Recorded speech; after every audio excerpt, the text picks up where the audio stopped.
اعوذ باللہ من الشیطان الرجیم بسم اللہ الرحمن الرحیم الحمد للہ وکفا وسلام علی عبادہ الذین اصطفیٰ خصوصاً علی ابی القاسم محمد المصطفیٰ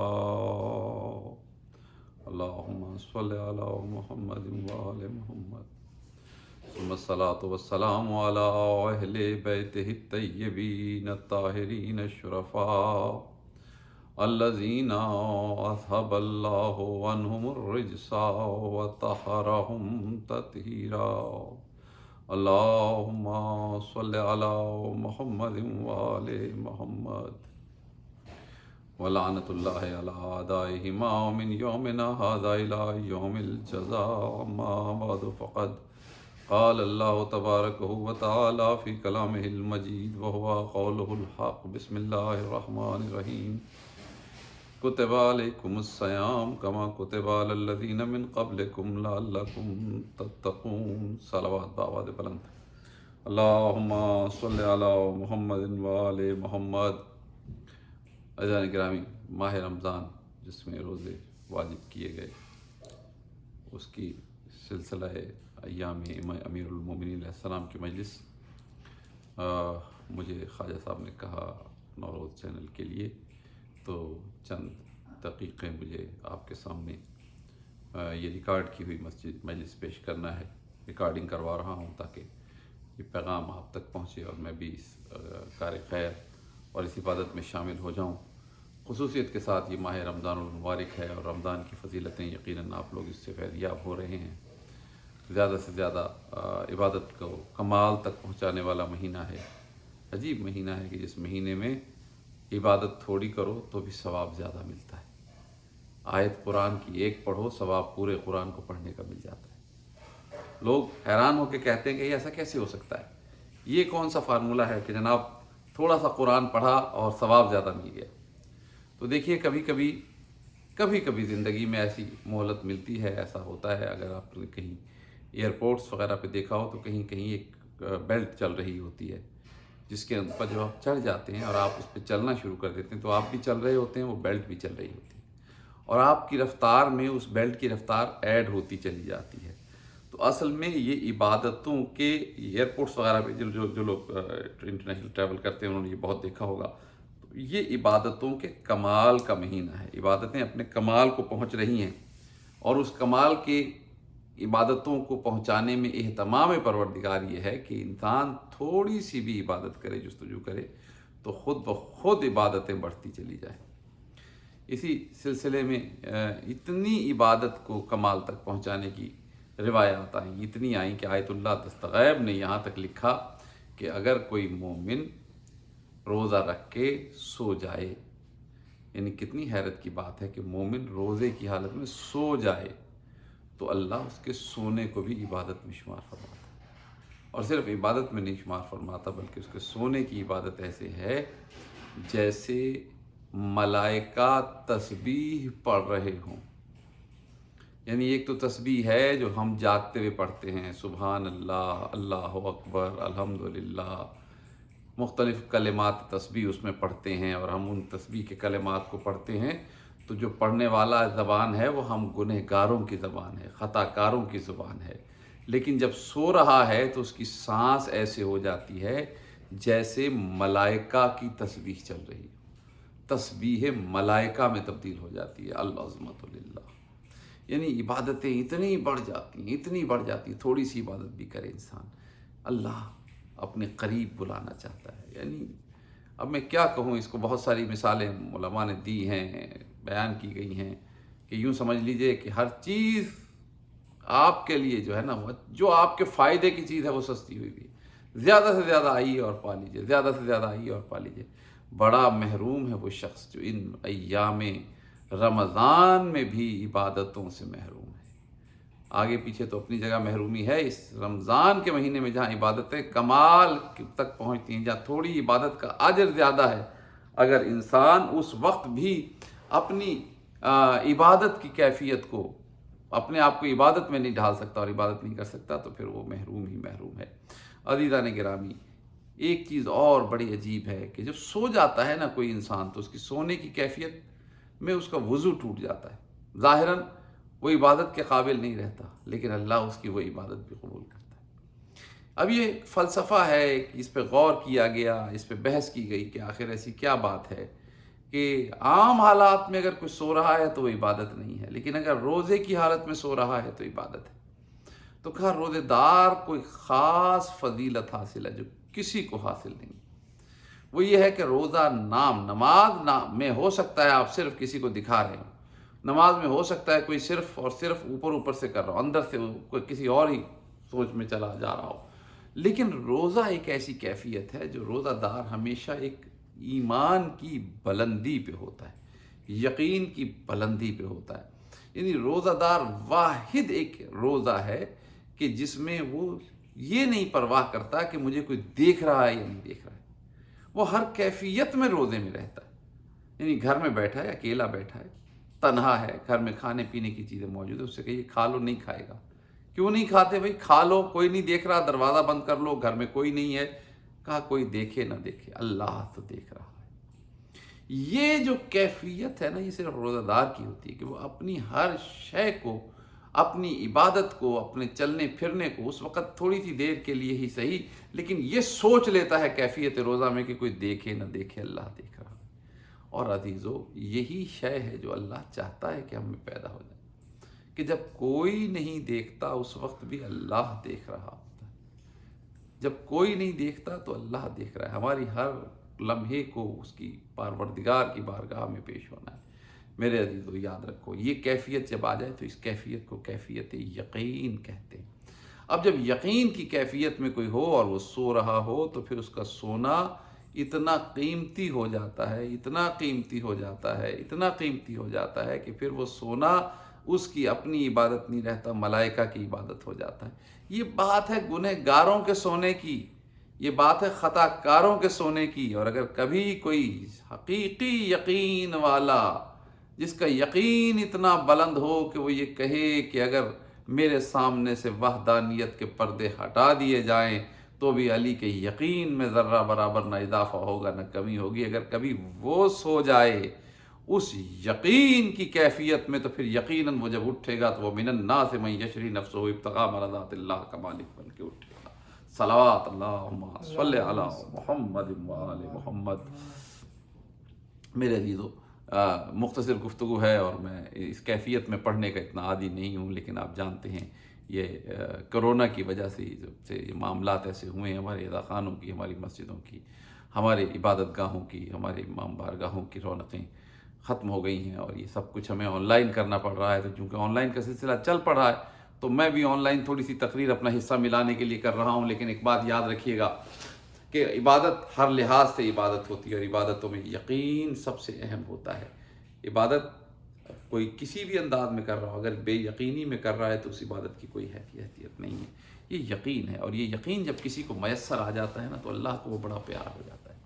جب میں قرآن میں دیکھتا ہوں تو مجھے بہت سے اہل یقین نظر آتے ہیں، جن کا یقین جب یقین بلند ہوا تو پھر اللہ ان کی ہر چیز کو اپنے گرفت میں لے لیتا ہے، اور پھر ان کا اللہ ذمہ دار ہو جاتا ہے۔